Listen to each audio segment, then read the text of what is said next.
Bonjour à tous, en compagnie de Jackie Mercier. Salut Jackie. Bonjour Xavier. Merci d'être là parmi nous. On va parler tomates, bien sûr, parce que c'était quand même ton cœur de métier. Eh oui. On va parler de ton livre aussi.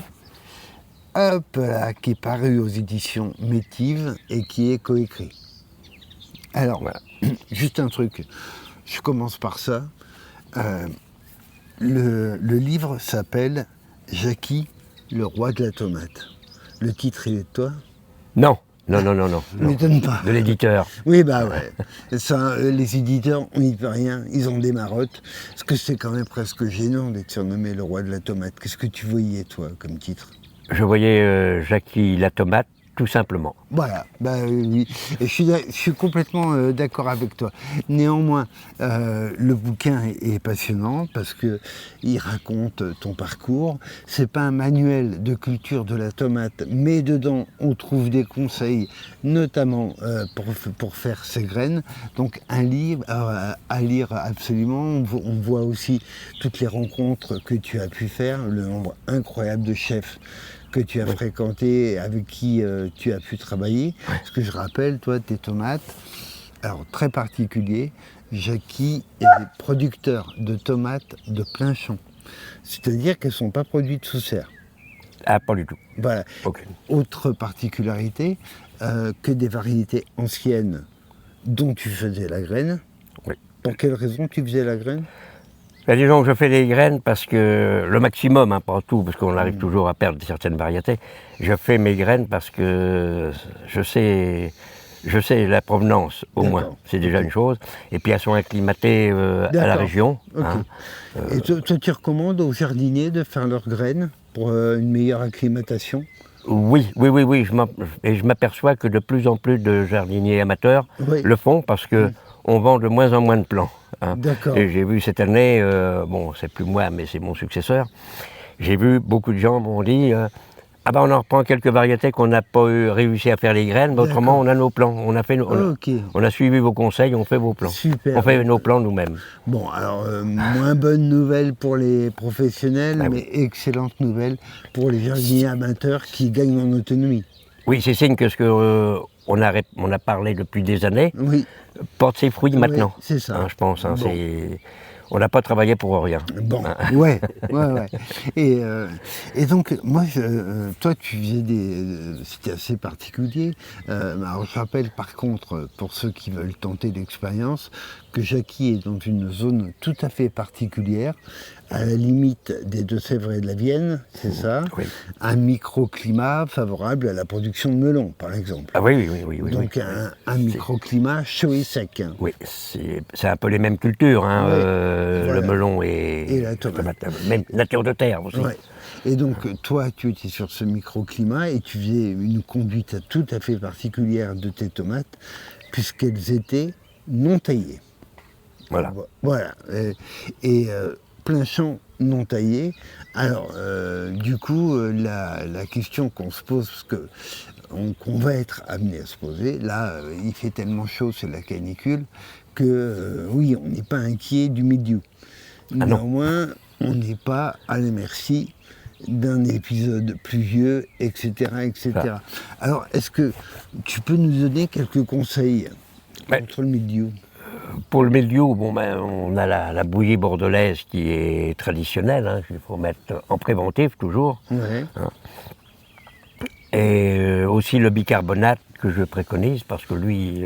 bicarbonate de soude. Bicarbonate de soude que l'on met... là, on peut le mettre puis toutes les semaines, il n'y a pas de danger. Moi, j'ai entendu une cuillère à soupe par un litre d'eau à peu près. Oui, moi je dis 3 cuillères à café, ça représente à peu près équivalent. Donc bicarbonate de soude, on va bien sur l'envers des feuilles. Oui, partout en pulvérisation, oui. À nous c'est facile parce qu'on fait ça avec un atomiseur, donc ça souffle et ça brosse le feuillage. Ça fait un brouillard. Voilà, Du coup, il y a aussi une autre donne dont on parle, à mon avis, pas assez, c'est l'espacement. Ah oui, les gens ont tendance à planter beaucoup trop près. D'accord. J'entends des fois des clients qui disent on les met à 30 sur 50, 60. Mais je dis non, c'est pas bon. Vous n'avez pas de ventilation. Il faut. Moi, je plante à 70 au jardin pédagogique là, que tu connais, 70 minimum, et le deuxième rang 1,30 m. Ah ouais. Oui, pour que ça ventile. Hein. D'accord. Comme moi, je ne taille presque pas. Voilà. Là, elles sont sur tuteur. Hein, Sur attention. tuteur. Et alors, quand tes tomates de plein champ, qui ne reçoivent aucune taille, là, du coup, tu as quel espacement? Alors là, je suis à 70 toujours dans la ligne. Ouais. Et 2,50 m après. Waouh. Bah oui, parce que. Oui, ça s'étale. Hein, ça s'étale, et puis il faut pouvoir passer le micro-tracteur avec le Canadien dedans pour aérer un peu le sol. Ok. Et puis il faut dire nous sommes en bio. Donc l'herbe n'oublie pas de pousser. Voilà, pour la bloquer. Même qu'il fait sec. Hein. Oui.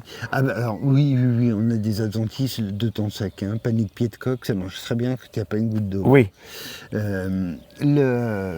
Les trois trucs, donc si on résume, au niveau des potions, on va dire, tu as la bouillie bordelaise, mais en alternance vraiment avec le bicarbonate de soude, c'est ça. Bicarbonate de soude, on rappelle les quantités? Moi, je suis à 3 cuillères à café pour 1 litre d'eau. Hein. D'accord. Et tu fais combien de passages sur une culture? Ça dépend des années. Ça dépend de l'année. Hein. Surtout, il faut le faire le soir ou le matin de très bonne heure. Hein. Surtout pas en pleine chaleur. Hein. Ok. Ça, je pense que tous les jardiniers, même amateurs, le savent. Oui, bien sûr. Et donc, par temps humide. Par temps humide, ça m'est arrivé de le faire à une dizaine de fois. Hein. Ça dépend. Hein. Temps humide orageux. Quand l'année n'est pas là. Oui. Ça m'est arrivé en 2007, je crois. Il pleuvait presque tous les jours l'été. Et je traitais 2 fois par semaine à la bouillie bordelaise. Hein. D'accord. J'arrivais, je me rappellerai toujours, mon contrôleur bio me dit « Mais, monsieur Mercier, vous avez des tomates, vous ?» Bah, il dit « J'en ai planté, c'est pour en avoir. Mais vos collègues n'ont plus rien. » Bah oui, mais j'avais un terrain où il n'y avait jamais eu de tomates, attention. Et dès qu'il pleuvait, dès qu'il s'arrêtait de pleuvoir, je pulvérisais. Alors, je rappelle, donc Jackie était producteur professionnel, donc il dépendait complètement de sa production pour vivre. Nous, jardiniers amateurs, c'est pas le cas. Donc, tout doucement sur la bouillie bordelaise. Hein. La bouillie bordelaise, elle a aussi des conséquences sur la vie du sol, etc. Donc, on l'utilise, nous, jardiniers amateurs, qu'en dernier recours, vraiment. Ayez la main légère si vous utilisez de la bouillie bordelaise. On revient sur ton livre, quand même. Alors moi j'ai bien aimé le côté expérience de vie, vraiment, parce qu'on apprend à te connaître, hein, et c'est sympa, en plus des conseils que tu nous prodigues, d'apprendre à mieux te connaître. J'ai bien aimé aussi alors là, la liste des 50 variétés. Top 50, le top 50, oui, j'avais pas fait gaffe, le top 50, attention, dont une tomate qui est ta préférée, mais que malheureusement on ne trouve pas dans le commerce, on la trouve que sur les ventes de plants, c'est la tomate Berkeley, c'est ça, c'est ta préférée? Et attention, c'est que la mienne n'a pas du tout la même forme, n'a pas la même... saveur que celle de la Bourdisière, qui est Berkeley. Elle n'est pas du tout colorée pareil non plus. Ok. Donc, il y a plusieurs souches. En plus de ça, il y a plusieurs souches. Donc on a ton top 50 des tomates, ça nous permet de nous inspirer, mais on a aussi des pages recettes. Ah oui. Parce que c'est pas... toi, tu as travaillé avec énormément de grands chefs. Et donc, en fait, ce qui est bien, c'est de savoir les cuisiner pour leur donner toute leur valeur. Ah oui. Là, les tomates farcies, j'avais jamais mangé de tomates farcies de ma vie, comme ça. D'accord. Le chef, qui est de Megève, Alexandre, m'a dit, je les ai fait, c'est une recette de ma grand-mère. Lui, il mettait de la tomate, tu as dû le voir dans la composition, et beaucoup, autrefois, il dit, on ne gaspillait rien. Sa grand-mère était boulangère, donc tout le pain dur servait à faire la farce et aussi mettre autour de la tomate pour boire le jus. Et c'est vrai que je les ai trouvés, là j'y vais au mois d'août, je lui emmène des tomates, je veux qu'il me refasse les mêmes. D'accord. Ah, je mêle ma vie. Bon, bah, tu nous raconteras. Voilà, oui.